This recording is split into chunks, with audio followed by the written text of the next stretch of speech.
മലയാളികൾക്ക് ഒരുപാട് ഇഷ്ടമുള്ള വിഭവങ്ങളിലൊന്നായ കപ്പ ബിരിയാണി അഥവാ കപ്പയും ബീഫും എങ്ങനെ ഉണ്ടാക്കുന്നത് നോക്കിയിട്ട് വന്നാലോ. Welcome back to dine with an.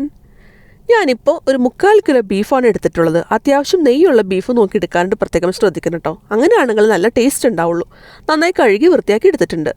ഇതിലേക്ക് ആവശ്യത്തിനുള്ള ഉപ്പ്, 1/2 ടീസ്പൂൺ മഞ്ഞൾപ്പൊടി, 1 ടീസ്പൂൺ മുളക് പൊടി, 1/2 ടീസ്പൂൺ ഇഞ്ചി ചതച്ചത്, 2 ടേബിൾ സ്പൂൺ വെളുത്തുള്ളി ചതച്ചത്, 1 സവാള നീളത്തിലരിഞ്ഞത്, പച്ചമുളകിന് പകരം ഞാനിപ്പോൾ ഒരു 5-6 കാന്താരി മുളക് ഇട്ട് കൊടുത്തിട്ടുണ്ട്.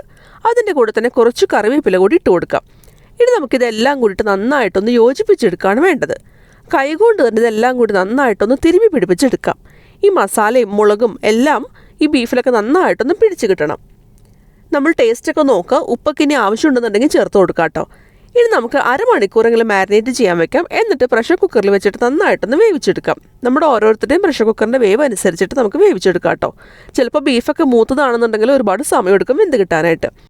ആ സമയം കൊണ്ട് ഞാനിവിടെ 1.5 കിലോ കപ്പ കഴുകി വൃത്തിയാക്കി ചെറിയ കഷ്ണങ്ങളാക്കി നുറുക്കിയെടുത്തിട്ടുണ്ട്.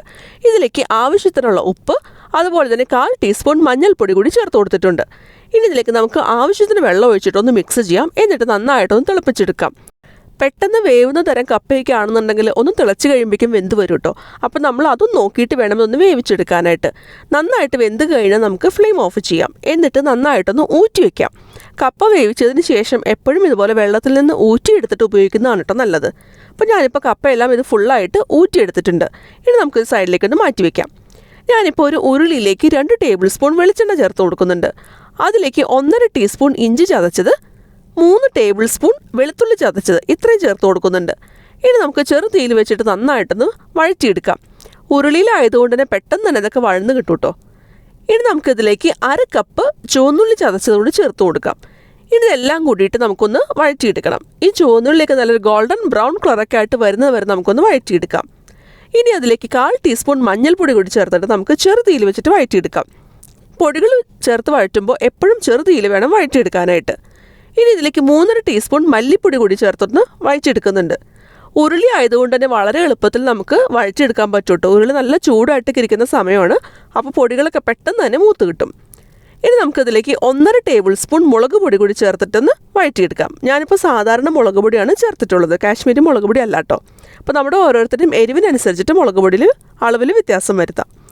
ഇനി നമുക്കിതിലേക്ക് ഒരു 1/4 ടീസ്പൂൺ ഗരം മസാല, അതുപോലെ തന്നെ ആവശ്യത്തിനുള്ള കറിവേപ്പില ഇത്രയും കൂടി ചേർത്തിട്ട് വീണ്ടും ഒന്ന് വഴറ്റിയെടുക്കാം. ഈ പൊടികളൊക്കെ ചേർത്ത് വഴറ്റുമ്പോൾ കരിഞ്ഞു പോകാതിരിക്കാൻ പ്രത്യേകം ശ്രദ്ധിക്കണം കേട്ടോ. ആവശ്യത്തിനുള്ള മൂപ്പായി കഴിഞ്ഞാൽ നമുക്കിതിലേക്ക് നമ്മൾ വേവിച്ച് വെച്ചിട്ടുള്ള ബീഫ് അതിലെ ചാറോട് കൂടി തന്നെ ചേർത്ത് കൊടുക്കാം. ഇനി നമുക്ക് നന്നായിട്ടൊന്ന് മിക്സ് ചെയ്തെടുക്കുകയാണ് വേണ്ടത്. ഈ മസാലയൊക്കെ ബീഫിലൊക്കെ നന്നായിട്ടൊന്ന് പിടിച്ച് കിട്ടണം.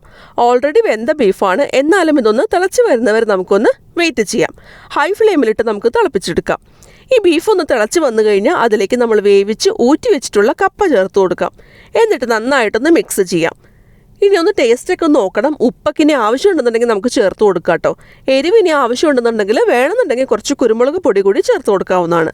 ഇനി നമുക്ക് മീഡിയം ഫ്ലെയിമിൽ വെച്ചിട്ട് നന്നായിട്ടൊന്ന് തിളപ്പിച്ചെടുക്കാം. ഇപ്പോൾ കപ്പയും ബീഫും ഒക്കെ നന്നായിട്ട് തിളച്ച് വെള്ളമൊക്കെ വറ്റി ഒന്ന് കുറുകിയൊക്കെ വന്നിട്ടുണ്ട്. ഇതുപോലെ കുഴഞ്ഞൊരു പരുവത്തിൽ വേണം നമുക്ക് കപ്പ ബിരിയാണി സെറ്റാക്കി എടുക്കാനായിട്ട്. നല്ല പരുവത്തിലായി കഴിഞ്ഞാൽ നമുക്ക് ഫ്ലെയിം ഓഫ് ചെയ്യാം കേട്ടോ.